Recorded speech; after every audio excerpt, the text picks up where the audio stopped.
எது சரி, தவறு? ஆமாங்க. ரியல் லைஃப்ல நம்ம குழம்புறோம். எது சரிங்கிறதுல குழப்பம் வந்துட்டுருக்கு. எது தவறுங்கிறதுல குழப்பம் வருது. லௌகீக ரீதியாக சரி, தவறு எப்படி தீர்மானிக்கப்படுகிறது? நமது மனம் எதை சரின்னு ஒத்துக்குது?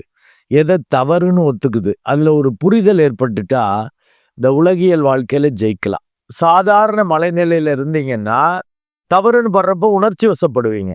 அவங்க பெர்ஸ்பெக்டிவ்ல ஒரு ஆங்கிள்ல தவறுன்னு தோணிடுச்சு. ஓகே. அப்ப அவன் தவறு செய்றான்னா ஏன் செய்றான்? அவன் யாரு? அப்படின்னு அவன் ஆங்கிள்ல பிறருடைய மனநிலையில் அப்படி யோசிக்க ஆரம்பிப்பீங்க.